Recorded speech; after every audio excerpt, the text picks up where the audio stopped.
हाय बोलो, नेहा के संग डोलो। और आप देख रहे हैं cool video and we are going to talk about love. Love means प्यार, इश्क और मोहब्बत। तो बताओ, तो मुझे प्यार भी करते हो, इश्क भी करते हो और मोहब्बत भी ना? हाँ। अच्छा, अब बताओ तुम मुझे कितना प्यार करते हो? आसमान पे जितने तारे हैं उतना। ये अच्छा था और नया भी। अच्छा बताओ, और तुम मेरे लिए क्या कर सकते हो? जान दे सकते हो?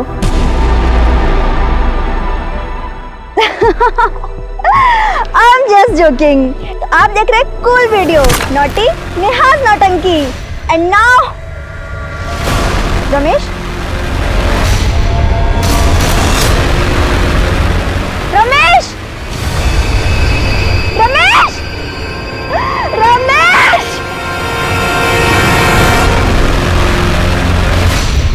नमस्कार, मैं दिव्यांका त्रिपाठी दहिया क्राइम पेट्रोल सतर्क विमेन अगेंस्ट क्राइम की श्रृंखला में आपका स्वागत करती हूँ। एक रिसर्च में पाया गया है कि पूरी दुनिया में जितने भी गुनाह होते हैं उनमें से सबसे ज्यादा अपराध औरतों के साथ होते हैं।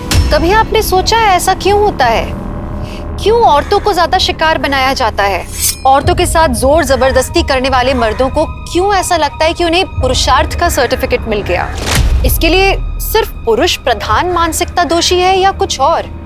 ऐसा क्या है जो औरतों को क्राइम के लिए सबसे ज्यादा वल्नरेबल बनाता है? ऐसे कई सवालों के जवाब ढूंढने की कोशिश करेंगे हम आज की इस हैरत अंगेज कहानी में। गांव खेड़े के दोस्तों और शहर के फ्रेंड्स, आप सबका दुनिया का सबसे फाड़ू व्लॉग सीमा के संसार में स्वागत है। और आज का हमारा विषय है दादी के हाथ की बनी मूली की चटनी। वैसे अब मैं आपको बताऊंगी कि मूली की चटनी कैसे बनती है। ये है टमाटर, प्याज, अदरक, मूली, मिर्च। ये देखिए दादी कितनी अच्छे से मूली पीस रही है। तो देखिए हमारी मूली की चटनी बन गई है और अब हम इसका जायका लेंगे। दादी, इसमें कुछ कमी है?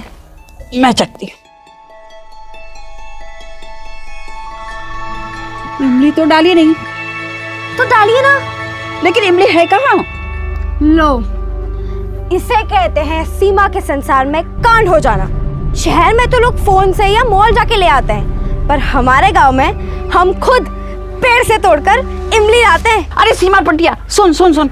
ये देखो दादी क्या कह रही है, हम ये भी सुन लेते हैं। बोलिए दादी। अरे सीमा बिटिया, जंगल में अंदर मत जाना।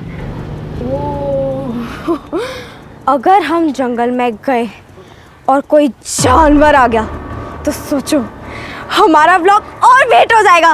तो चलिए। बहुत ही मजेदार वीडियो है भाई। डूड, व्लॉग देसी है बट सुपर कूल है। हाँ यार।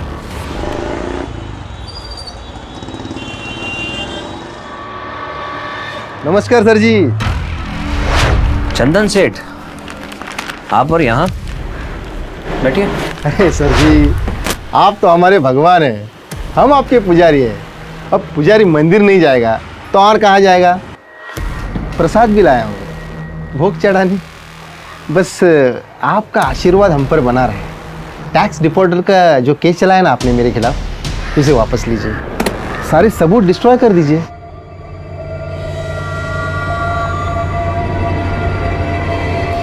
खड़ा हो जाए। मुझे ब्राइब ऑफर करने की हिम्मत कर रहे हैं आप? लगता है आपको इज्जत हजम नहीं हो रही। अगर आपके इस टैक्स के चलते मेरे धंधे में नुकसान हुआ ना, तो उसकी कीमत आपको चुकानी होगी। अरे बीवी बच्चे वाले हैं आप, मुझसे बैर लग के अच्छा नहीं कर रहे। चंदन जी, निकल जाइए यहाँ से। घर आई लक्ष्मी को कोई मना करता है क्या? तुमसे मैंने पहले भी कहा है, मेरे काम में इंटरफेयर मत किया करो। क्यों ना करूं इंटरफेयर? इतनी बड़ी पोस्ट है और एक्स्ट्रा कमाई नहीं है। सैलरी में कोई जिंदगी कटती है क्या? तुम्हें पता है मेरी सारी सहेलियां ना इतनी बड़ी बड़ी गाड़ियों में आती हैं, इतने महंगे महंगे कपड़े पहनती हैं और मैं तो उनके सामने ना काम वाली दिखती हूँ। तुमसे बात करना बेकार है। हाँ, तो मुझे कौन सा शौक है तुमसे बात करने का?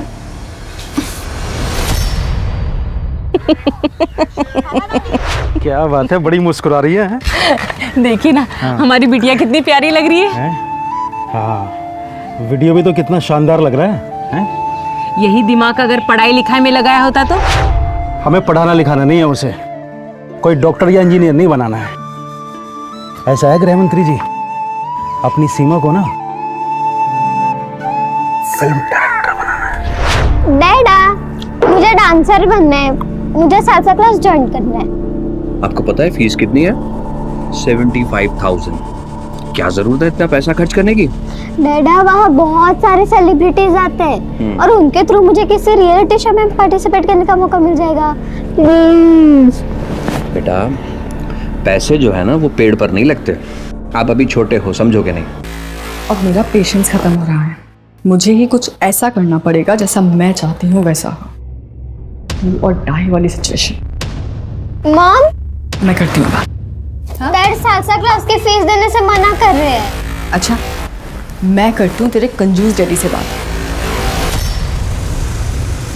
पापा, आपका टिफिन। अरे तू क्यों आ गई बेटा, मैं आ जाता। चाचा बोले थे ना ये जगह खाली करने को। अरे बोलो, कब हटा रहे हो कचरा? ये कचरा नहीं है, मेरी रोजी रोटी है, और यहाँ से कहीं नहीं जाऊंगा मैं।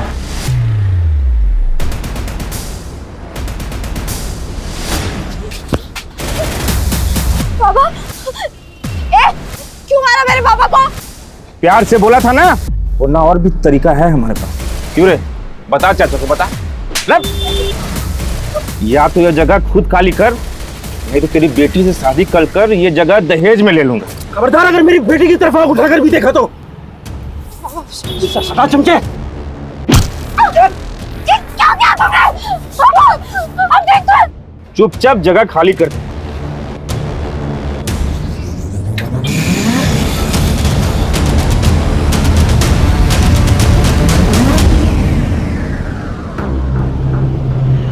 अरे ये तो सो गई।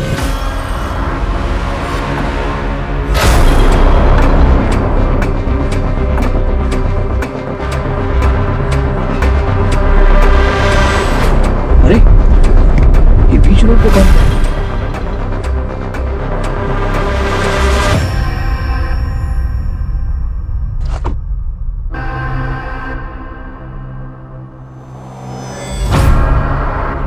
भाई साहब, भाई साहब,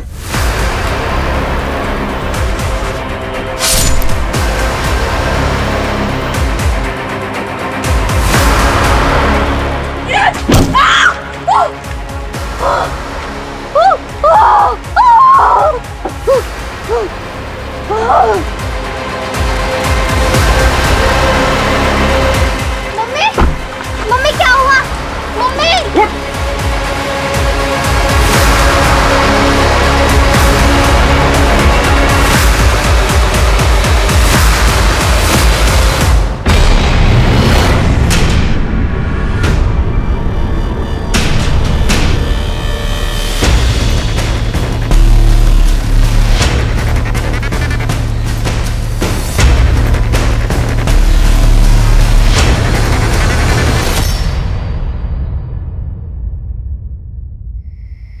मना कर रही थी दुकान पे जाने के लिए, पर नहीं, बाबा के लिए टिफिन लेके जाना है। गई तो गई, पर तुझे क्या जरूरत थी उन गुंडों के सामने जाने की? तो क्या करते?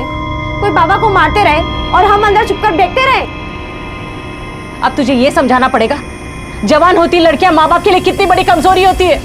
हम कमजोरी नहीं, ताकत है अपने बाबा की। आइए पापा। तेरी माँ ठीक तो कह रही है बेटा। अब खड़ी क्या है? जाकर अंदर देख दादी ने काढ़ा बनाया कि नहीं।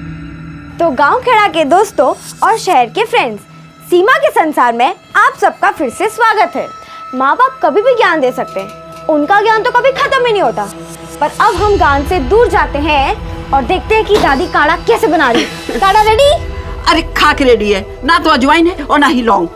रुक, मैं लेके आती हूँ। नहीं, आप रहने दीजिए, मैं लेके आती हूँ। तो फ्रेंड्स, चलो हम लौंग और अजवाइन लेके आते हैं। अरे सुन, ये इतनी रात को कहाँ जा रही? अरे कहाँ जा रही है तू? सीमा, इसका तो भगवान ही मालिक है, सुनती ही नहीं है बिल्कुल। तो देखा दोस्तों, मैंने कैसे एकदम चालाकी से सस्ते में ये लौंग और अजवाइन ले ली। वैसे आपको मुझसे ये चालाकी सीख लेनी चाहिए।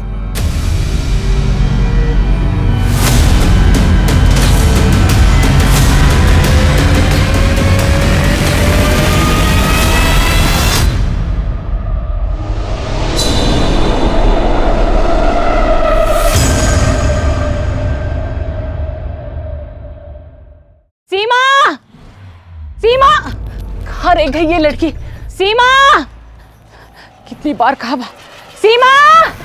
अरे जाकर मालती के घर जा देख कर आओ, वहां तो नहीं बैठ गई। लाओ लाओ जल्दी लाओ। मालती, मालती, कहाँ रह गई सीमा? क्या हुआ?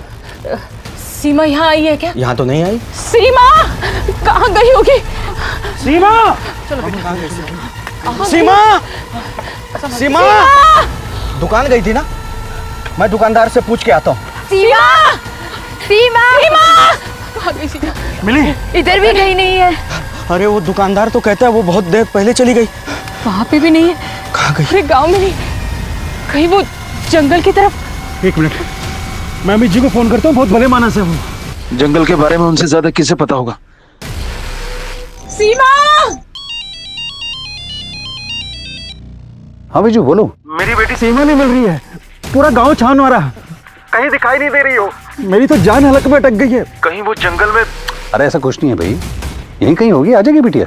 तुम मंदिर के सामने आ जाओ, मैं पुलिस को लेके आता हूँ, ठीक है? क्या हुआ? अमित जी पुलिस को लेके आ रहे हैं मंदिर के पास। हाँ, चलो चलते हैं हम लोग भी आगे। चलो अम्मा।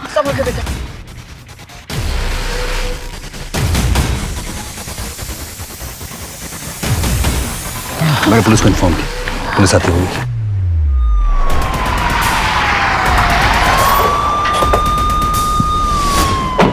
Thank you officer. क्या विजू कौन है? ये विजू है जी। आपकी बेटी खो गई है। उसकी उम्र क्या है? 16 साल की है साहब।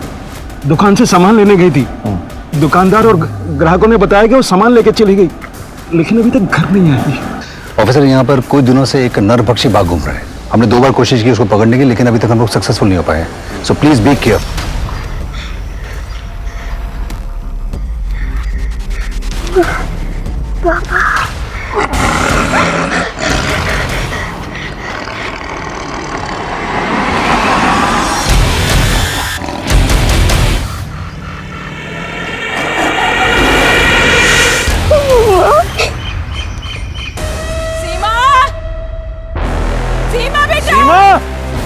सीमा,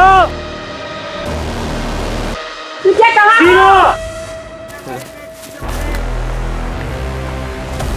इधर देखो, देखो इस तरफ। मोबाइल ठीक है? किसका फोन है ये फोन तो सीमा का है। तो नहीं कहा था ना कि तुझे इंटरनेट वाला मोबाइल चाहिए? थैंक यू बाबा, मोबाइल बहुत अच्छा है। नहीं सर, मोबाइल लॉक्ड है। पासवर्ड है आपके पास? ठीक है, लेकिन अगर सीमा के फोन यहाँ पे है तो फिर सीमा कहीं आसपास ही होगी ना, यहीं पे कहीं, या हो सकता है उसे कोई खींच कर ले गया हो यहाँ से। लेकिन जमीन ठोस होने की वजह से क्लियर फुटप्रिंट्स नहीं बन पा रही हैं। ये समझ नहीं आ पा रहा कि ये इंसान ने किया है या जानवर ने किया है। विजू जी, आपको किसी पे शक है? मतलब सीमा से किसी की दुश्मनी, किसी ने उसे छेड़ा वेड़ा हो, कोई है ऐसा? साहब आज दोपहर में नंदू से कहासुनी हो गई थी। या तो यह जगह खुद खाली कर, नहीं तो तेरी बेटी से शादी कर ये जगह दहेज में ले लूंगा। नंदू, हम ऐसा करते हैं कि हम फैल जाते हैं, मशाल लेके चारों तरफ फैल जाओ। जब तुम नंदू बड़े को उसके घर से उठा ले आओ। सीमा, सीमा, सीमा।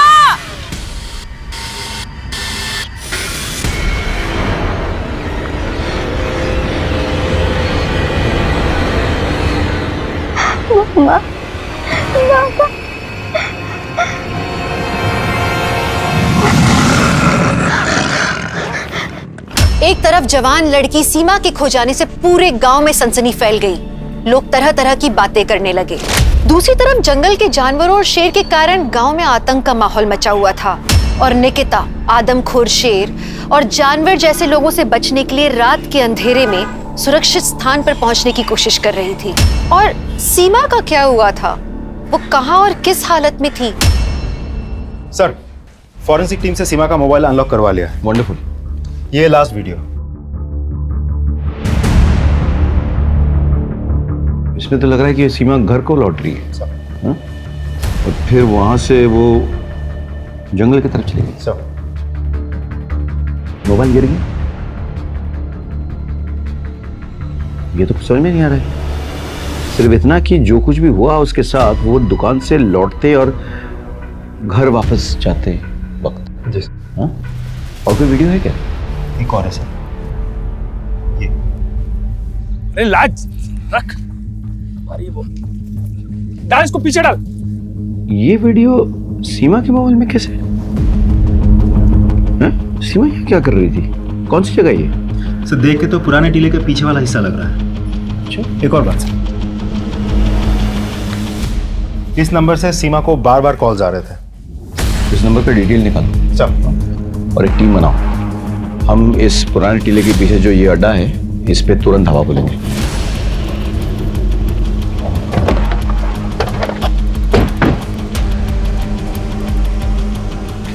पुलिस पुलिस पुलिस पुलिस, पकड़ो इसे, पकड़ो। क्या हुआ साहब? क्या हुआ? पहचानता इसे? सब पता नहीं कौन है, मैं नहीं जानता इसे। नहीं जानता है। इस लड़की के मोबाइल में इस जगह का वीडियो कैसे है? यहाँ पे आई तभी तो वीडियो खींचा होगा। बोल कहाँ पे हो? सच बोल रहा हूँ, सच बोल बताता हूँ सब, बताता हूँ सब। मैं गैर कानूनी शराब का धंधा करता हूँ। उस लड़की का पता नहीं हमारा वीडियो कैसे बनाया उसने, और वो हमें ब्लैकमेल कर रही थी। ब्लैकमेल कर रही थी, इसलिए तूने ऐसा अगवा किया। सब कहाँ पे रखा उसका बोल? सब मुझे नहीं पता। सब मेरा यकीन मानो, मैंने कुछ नहीं किया। सब arrest.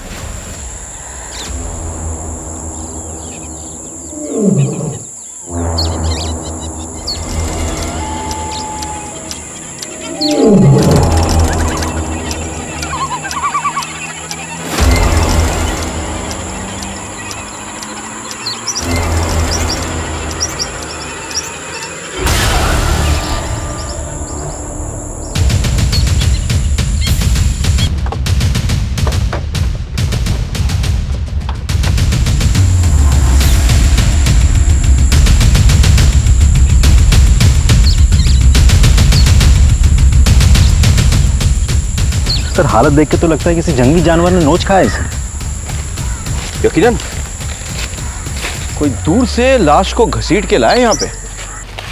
What do you think? जानवर अपने शिकार के साथ ऐसा नहीं करते। It can't be an animal. एक काम करो, जरा छानबीन करो, कोई सुराग कोई निशानी अगर मिले तो।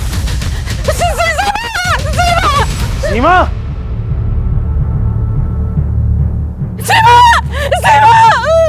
मेरे बच्चे का क्या हुआ? लाश का पंचनामा करके पोस्टमार्टम के लिए भेजो। और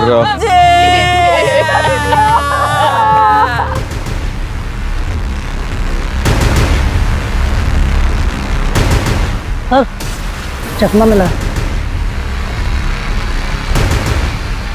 इसको रखो, एविडेंस के ऊपर रखो।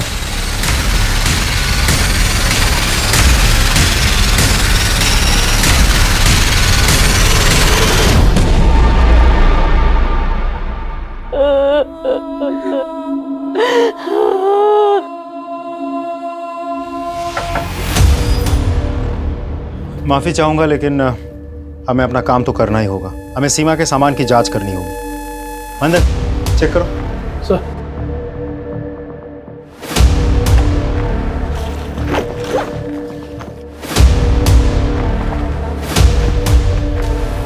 Sir, love letter sir. लाल स्याही है या ब्लड है? किसी ऋषि ने लिखा है।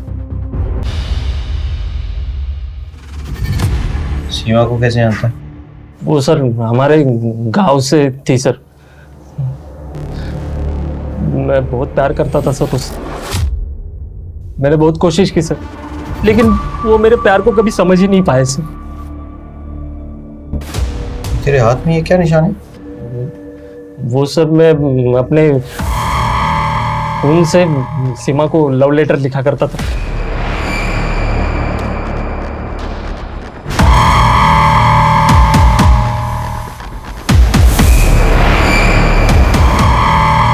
उसने कभी एतराज नहीं किया? किसी से कोई शिकायत नहीं की उसने? नहीं सर, इसलिए मुझे लगा कि आज नहीं तो कल, कल नहीं तो परसों वो मेरे प्यार को समझ जाएगी, मुझे हाँ बोल देगी। लेकिन उसके पहले ही मर गई या तूने उसे मार डाला? मैंने? हाँ तूने, क्योंकि उसने तेरे प्यार को ठुकरा दिया था।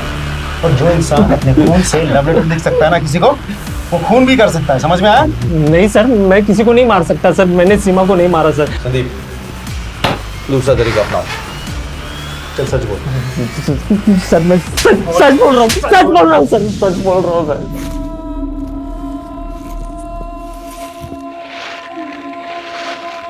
पानी पानी।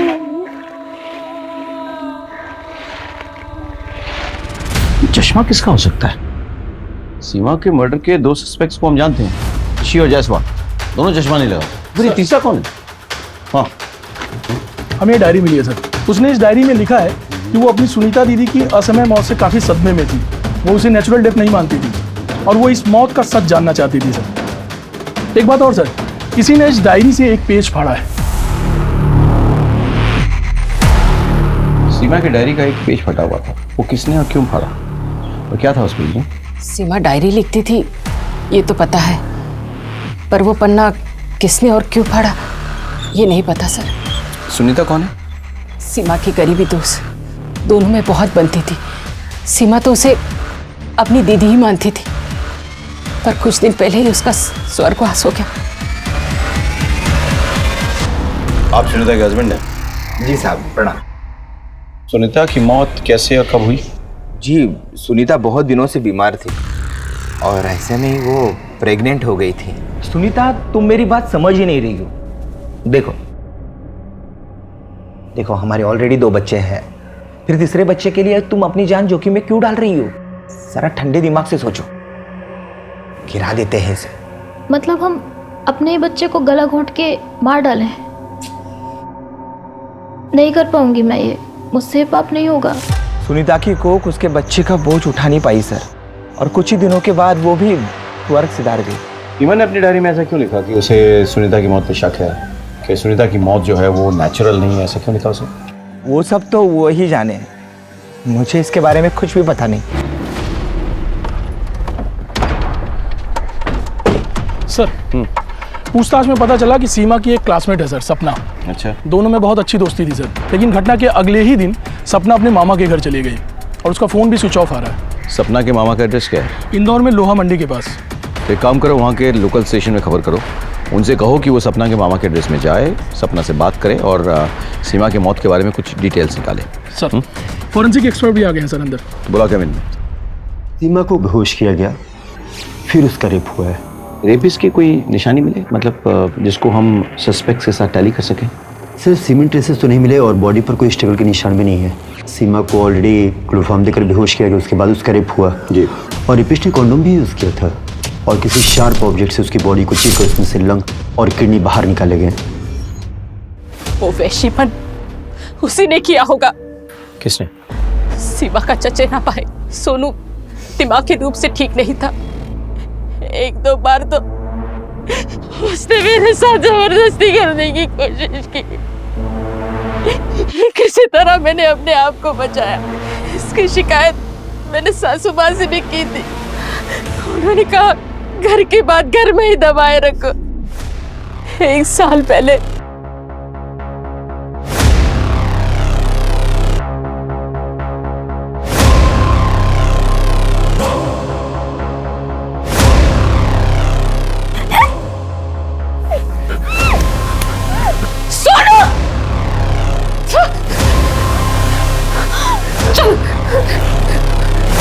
जवान होने के कारण शरीर की भूख के लिए हमेशा बौखलाया रहता था और अगर उसकी जरूरत पूरी ना हो तो हिंसक हो जाता।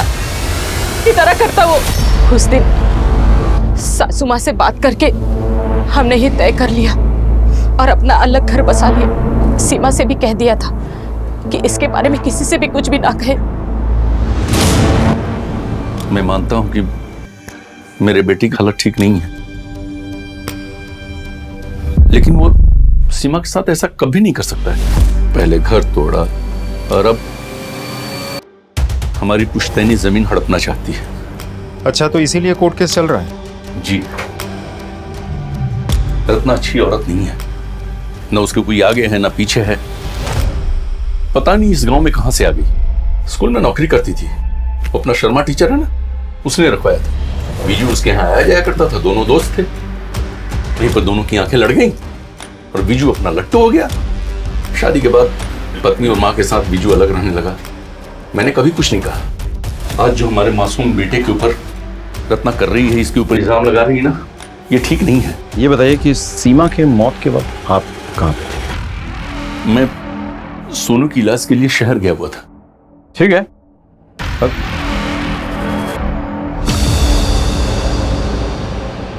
वारदात की जगह से ये चश्मा जो है बरामद।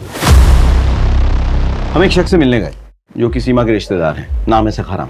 उन्होंने कोई चश्मा नहीं पहना हुआ था, लेकिन अचानक हमने देखा कि उनके पीछे एक फोटो लगी है, उन्हीं की फोटो, इसमें हूबहू यही चश्मा लगा हुआ था। हमें समझ में नहीं आ रहा है कि इसको हम कैसे साबित कर सकते हैं कि ये चश्मा जो है सखाराम का ही है। ये जो नाम आप बता रहे हैं सखाराम, जिस सस्पेक्ट का, उसको ये चश्मा पहनाकर उसकी फ़ोटो एक निकालिए, उससे टैली करते हैं पहली बात। और एक और टेस्ट भी कर सकते हैं हम, जिसमें उसकी फ़ोटो में आँखों से लेंस की, चश्मे के लेंस की दूरी कितनी है, दोनों फोटो में अलग अलग है या सेम, उसे भी देख सकते हैं। करेक्ट, काम करो, सखाराम को बुला के ये टेस्ट करवा लो। और दूसरी बात, ज़रा अस्पताल में पता करो, सखाराम कह रहा था ना कि अपने बेटे को उस दिन वो लेके गया था अस्पताल, वो बात सही है कि नहीं? सब thank you so much, most welcome. Sir, लोहा मंडी पुलिस स्टेशन से खबर आई है, उन्होंने सपना से बात की है, लेकिन सपना को सीमा के मर्डर के बारे में कुछ भी नहीं पता। लेकिन सर, सीमा के फादर को धमकी देने वाला और सीमा पर गंदी नजर रखने वाला नंदू हमारे हाथ लग गया, अपने दोस्त के घर छिपा बैठा था। तूने सीमा को क्यों और कैसे मारा? सीमा का मर्डर मैंने नहीं किया सर।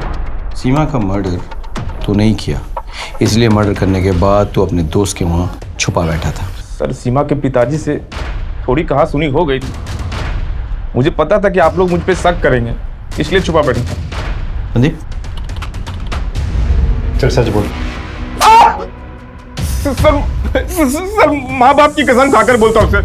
सर, मैंने उसे सिर्फ डराने के लिए धमकाया था सर, मैंने कुछ नहीं किया सर। सर, सीमा को जिस नंबर से बार बार फोन आता था वो विधान का नंबर है, उसे लेकर के आया हूँ। तो तुम विधान हो? तुम सीमा को बार बार फोन क्यों करते थे? सर, मैं सीमा के ब्लॉग्स रेगुलर फॉलो करता था। उसकी वीडियोस बहुत ही क्यूट, इनोसेंट बट इंटरेस्टिंग होती थी। मैंने उसका कॉन्टैक्ट नंबर निकाला, उससे बात करने लगा। हम दोनों बहुत जल्दी अच्छे दोस्त बन गए। कभी उसने तुमसे जिक्र किया है कि उसकी किसी से लड़ाई झगड़ा हुआ हो या कोई उसे परेशान कर रहा हो?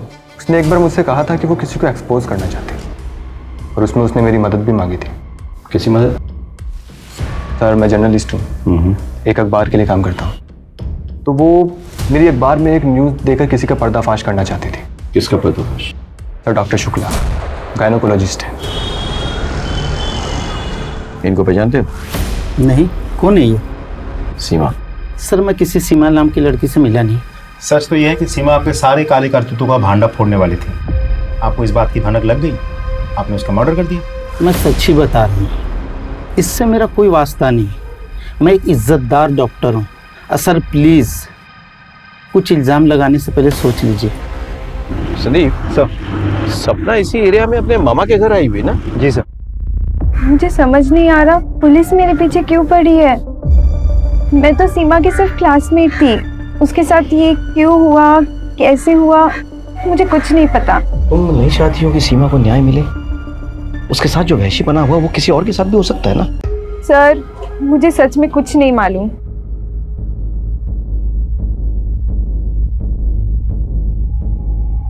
ठीक है संदीप, चलते हैं, जाते जाते यहाँ दत्ता के यहाँ चाय पी के चलते हैं। सुना है कि बहुत अच्छी चाय बनाते हैं।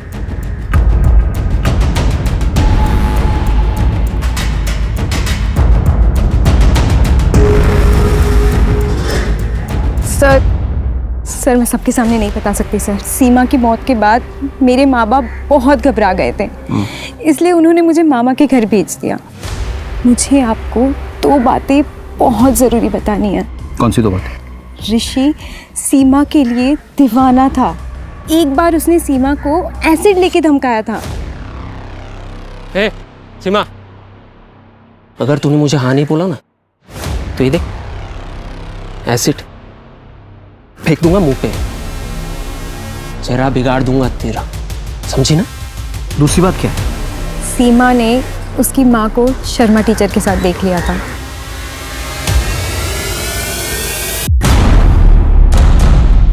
सीमा इस बात को लेकर बहुत दुखी थी सर। अच्छा, सीमा की डायरी में एक पेज मिसिंग है, किसी ने फाड़ दिया है। तुम इस बारे में कुछ जानती हो? नहीं सर। अगर तुम्हें आगे कुछ याद आए या कुछ पता चले तो मुझे ज़रूर याद करना, ठीक है? हाँ जरूर सर। चलो। एसिड लेके लड़की को धमकाता है। गलती हो गई सर, मैं आगे से किसी को धमकाऊंगा नहीं सर, माँ कसम। तेरी धमकी से सीमा डरी नहीं, वो नहीं मानी, इसलिए तूने उसको मार डाला। उसकी लिवर और किडनी निकाल ली तूने। खून से खेलने की तो वैसे भी तेरी पुरानी आदत है। भगवान कसम सर, मैंने किसी को नहीं मारा सर, मैंने सिर्फ उसे धमकाया था, मैंने किसी का मर्डर नहीं किया सर।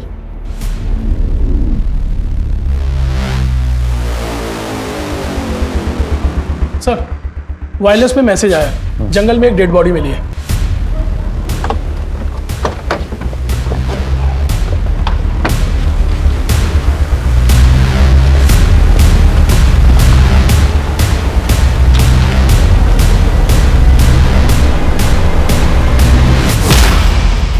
तो रत्ना है, सीमा की माँ। सर पे किसी भारी चीज से घाव किया गया है। यहाँ पे घसीटने के निशान है। ये मर्डर यहाँ पे नहीं हुआ है।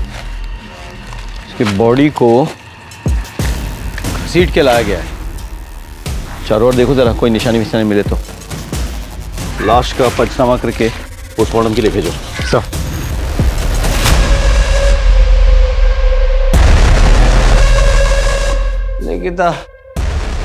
निकिता को बचा। शर्मा जी, आप तो जानते ही होंगे कि सीमा और उसकी माँ रत्ना का मर्डर हो गया। हाँ सर, मैंने सुना और सुन के मुझे बहुत बुरा लगा, दुख भी हुआ सर। सीमा ने एक बार आपको उसकी माँ रत्ना के साथ कॉम्प्रोमाइजिंग पोजीशन में देख लिया था। अब आप साफ साफ बताएंगे क्या हुआ है, या फिर हम कोई दूसरा पैंतरा अपनाएं? मैं बताता हूँ सर। सर मेरे पास में एक फैक्ट्री है, उसमें एक वॉचमैन है, उसका नाम परवेज है सर। वो ब्याज पे पैसा देता है सर। पुराने पैसे तो चुकाए नहीं गए, मैं वापस मांगने आ गई। आप फिक्र मत कीजिए, मैं आपके सारे पैसे ना सूद समेत लौटा दूंगी। हाँ, एक रास्ता है, अगर तू चाहे ना तो सारे पैसे एक झटके में बराबर हो सकते हैं। हाँ, आप कहिए मुझे, मैं सब कुछ करने के लिए तैयार हूँ। हाँ, तेरी बेटी सीमा अब जवान हो गई है, उसे एक रात के लिए मेरे पास भेज दे, सारे पैसे बराबर कर। ये क्या कर रहे हैं आप? अरे भड़क क्यों रही है? चल ठीक है, बेटी को नहीं भेजना चाहती है तो उदय मान जा।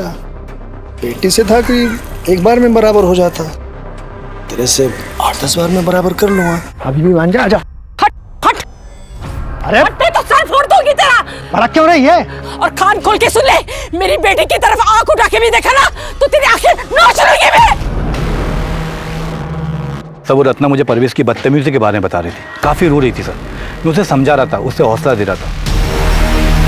साहब मैं मानता हूँ साहब कि मैंने रत्ना से गलत बात कही थी, लेकिन साहब इसका ये मतलब नहीं है कि मैंने उसका मर्डर किया है। साहब मैं तो पूरी रात वहीं फैक्ट्री के गेट पे ही था, वहीं खटिया बिछा के सो रहा था। आप चाहें तो सीसीटीवी फुटेज देख लीजिए साहब। सर सीमा के डेड बॉडी के पास मिले चश्मे को सखाराम के चश्मे के साथ में टैली करके देखा, फिर सखाराम के चश्मे वाले फोटो के साथ इंटरपपुलरी डिस्टेंस को भी मैच करके देखा, और उसके जरिए मैंने आंखों के नंबर निकाले। तो मुझे पता चला कि सीमा के डेड बॉडी के पास जो चश्मा मिला था वो सखाराम के ही होने के चांसेस हैं। सर सखाराम ने हमसे झूठ बोला था। सीमा के मर्डर के दिन सखाराम अपने बेटे को लेकर शहर के हॉस्पिटल नहीं गया था, वो यहीं पे था। ले आओ सखाराम को। मैं सच बोल रहा हूँ, मैंने सीमा का खून नहीं किया है। हो सकता है मुझे जानबूझ के फंसाने के लिए कोई मर्डर वाली जगह पे मेरे जैसा चश्मा रख दिया हो। सर देखिए, आप मुझे झूठ मूठ के केस में मत फंसाइए प्लीज।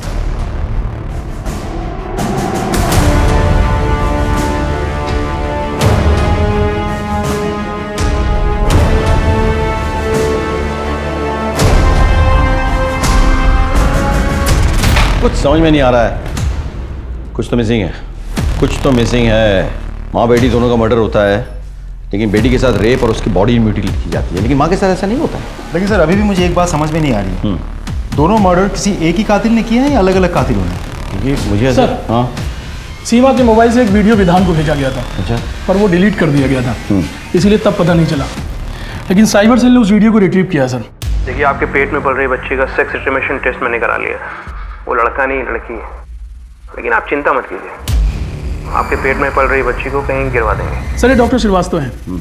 विधान और डॉक्टर श्रीवास्तव की जानकारी निकालते वक्त ये पता चला कि ये दोनों अक्सर आपस में मिलते हैं। सीमा ने मुझे यही वीडियो भेजा था, पर ये इतना ज़्यादा शेकी था कि ना तो चेहरा सही से दिख रहा था और ना ही प्रॉपर एड्रेस समझ आ रहा था। तो मैंने उसे कहा कि दूसरी वीडियो बनानी पड़ेगी, और वो भी मान गई। सीमा से जिसके खिलाफ सबूत इकट्ठा करवा रहा था, उसी डॉक्टर से बार बार मिलने क्यों जाता था? इन्वेस्टिगेटिव जर्नलिस्ट हूँ सर, तो बस कुछ जानकारी इकट्ठी कर रहा था। डॉक्टर शुक्ला के बारे में गलत जानकारी क्यों दी हमें? उसका तो सीमा की मौत से कोई लेना देना नहीं था। क्या आप मुझे बिना कुछ जाने देते? और अगर मैं आपको सब कुछ सच बता देता तो आप हॉस्पिटल चले जाते और डॉक्टर सावधान हो जाता। मेरे तो सारे काम पे करे कराए पे पानी फिर जाता ना। अपनी फाइंडिंग और अपनी स्टोरी कभी किसी के साथ शेयर नहीं कर सकता मैं। सर आप अपना काम कीजिए, मैं अपना काम कर रहा हूँ। डॉक्टर श्रीवास्तव, गैर कानूनी सेक्स डिटर्मिनेशन और अबॉर्शन के केस में आपको अरेस्ट किया जाता है। अरे ये वीडियो इतना शेकी है कि इसमें ढंग से न मेरी शक्ल दिख रही न जगह। ये किसी और का भी तो हो सकता है। आपको लगता नहीं किसी ने मुझे फंसाने के लिए वीडियो आपको भेजा हो? डॉक्टर साहब, सफाई आप कोर्ट में दीजिएगा।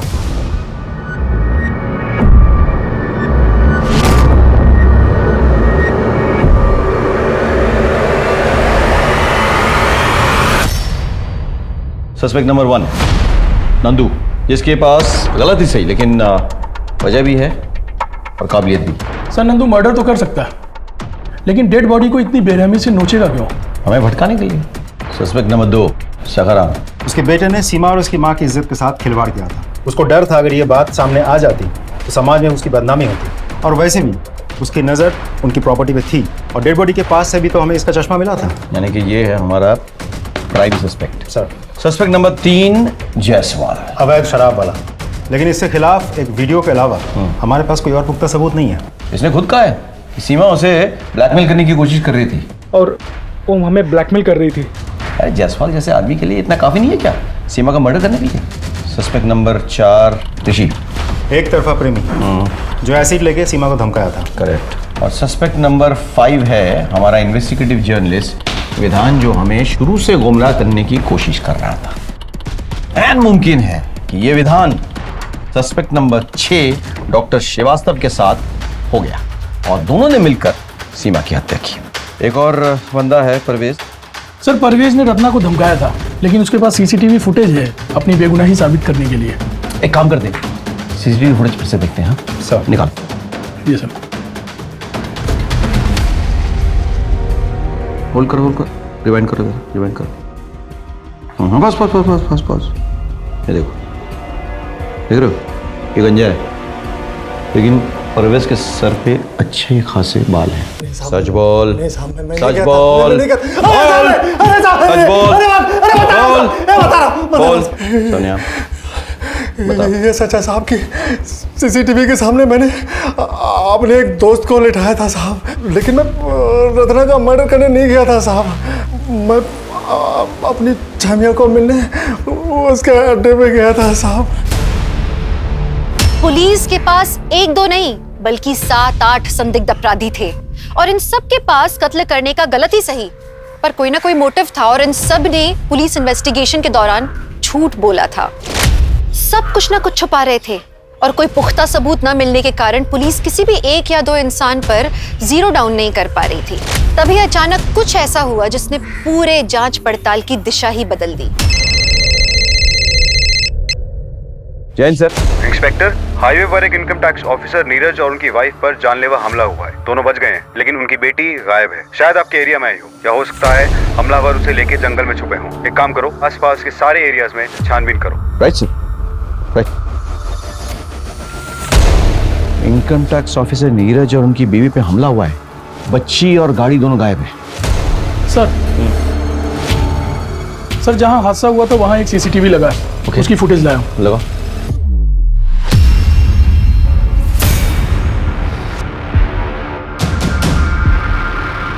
ये लड़की निकी तो कहाँ जा रही है? उस तरफ तो जंगल है। हमें उन्हें पकड़ना होगा ये शहर छोड़ने से पहले।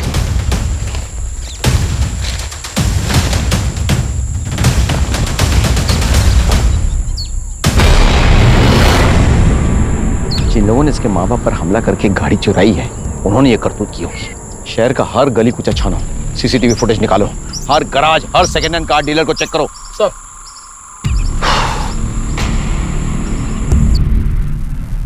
सर नीरज और उसकी बीवी पे हमला करने वाले को अभी पता नहीं चला, लेकिन सर एक सीसीटीवी में वो कार हाईवे छोड़ के अंदर की तरफ जाती हुई दिखाई दी है। उसी तरफ एक गराज भी है सर। मुझे ऐसा लग रहा हो सकता है वो कार गराज की तरफ गई हो। ये गाड़ी यहाँ आई थी? हाँ सर, ये गाड़ी आई थी, अल्टरनेटर की प्रॉब्लम थी और सही होके चली गई। कौन कौन था गाड़ी में? आप जानते हैं उन लोगों को? सर कुछ बाहर के लोग लग रहे थे। ये किसकी गाड़ी है? ये सर अपनी गाड़ी है। काफी धूल मिट्टी जमी हुई है, कब तक खड़ी है गाड़ी? सर इस गाड़ी को एक ड्राइवर चलाता है, कुछ दिन पहले उसने आत्महत्या कर ली। अरे सर वही जिसका वीडियो वायरल चल रहा है। आप देख रहे हैं कूल वीडियो। उसके बाद इसे कोई ले नहीं जाता, मनौती लगा दी साले ने। ये इंडिकेटर कैसे टूटा? उसी के हाथों टूटा था सर, बोल रहा था कि सैलरी में कटवा देंगे। कब टूटा? बाजार वाले दिन टूटा था सर, बुधवार को। उस दिन ये गाड़ी कौन भाड़े पे लेके गया था? उस दिन तो रमेश का चाचा आया हुआ था सर, वही दोनों अपने पर्सनल काम से गए हुए थे।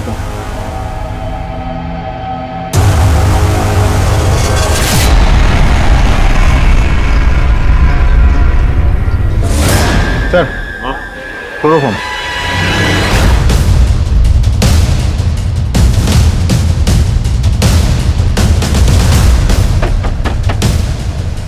क्या बात है?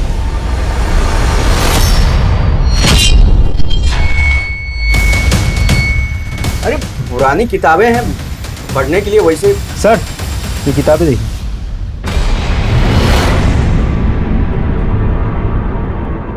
रमेश तेरी बहन का बेटा है, सीमा तेरी साली की बेटी थी। सीमा का रेप हुआ, मर्डर हुआ।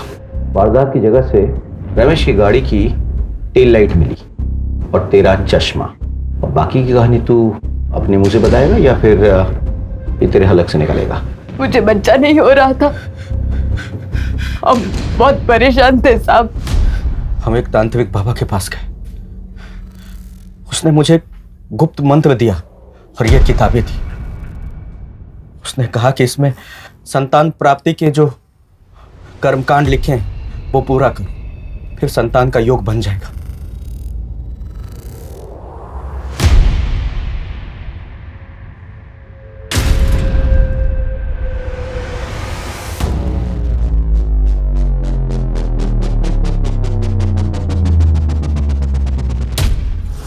फिर इस काम के लिए मैं अपने भांजे रमेश को दारू पिला के विश्वास में लिया।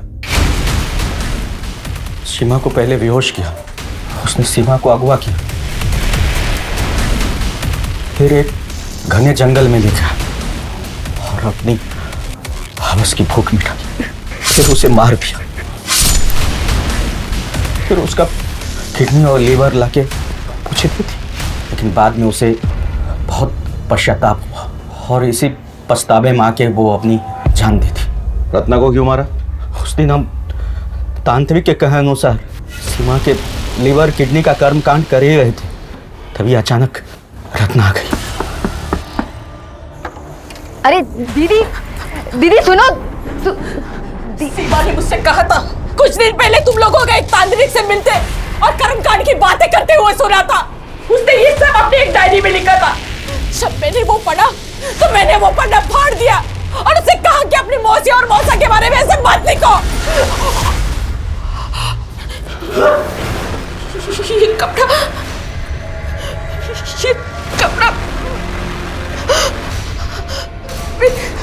मैं तुझे छोड़ूंगी नहीं, मारूंगी। इतना जगह पर ही मर गई। तुम लोग को तो मैं फांसी की सजा दिलवा। पुलिस ने बड़ी ही मुस्तैदी दिखाते हुए अपराधियों को पकड़ा, उनके खिलाफ सबूत इकट्ठा किए, चार्जशीट तैयार किया और कोर्ट ने भी विक्टिम के मौसा और मौसी को सख्त सजा सुनाई। पर आपको ऐसा नहीं लगता कि सीमा और रत्ना अगर थोड़े और सतर्क होते तो उनकी जान बच जाती? रत्ना ने जब सीमा को बताया था कि उसने मौसा और मौसी को तांत्रिक क्रिया करते देखा था, सीमा को तभी सतर्क हो जाना चाहिए था, लेकिन उसने इस बात को टाल दिया और फिर न सिर्फ उसने अपनी जान गंवाई बल्कि अपनी जवान होती हुई बेटी को भी खो दिया। निकिता के माता पिता को भी सुनसान इलाके में गैर जिम्मेदारी के साथ कार से उतर के रिस्क नहीं लेना चाहिए था, बल्कि तुरंत पुलिस को खबर करनी चाहिए थी। कहते हैं औरतों में एक सिक्स सेंस होती है जिससे वो सामने वालों के इरादों को भांप लेती हैं, और यही औरतों की सबसे बड़ी शक्ति होती है। अगर आपको कुछ खल रहा है, आपको ठीक नहीं लग रहा, तो उसके खिलाफ आवाज उठाइए, क्योंकि देरी करेंगे तो ये आपके लिए बहुत खतरनाक हो सकता है। इसी सीख के साथ मैं दिव्यांका त्रिपाठी दहिया लेती हूँ आपसे विदा, लेकिन फिर मिलूंगी औरत के साथ हो रहे अन्याय की नई और हैरत अंगेज करने वाली कहानियों के साथ। तब तक देखते रहिए क्राइम पेट्रोल, सतर्क, विमेन अगेंस्ट क्राइम। एक औरत पर वार, अब हर औरत का भार। जय हिंद।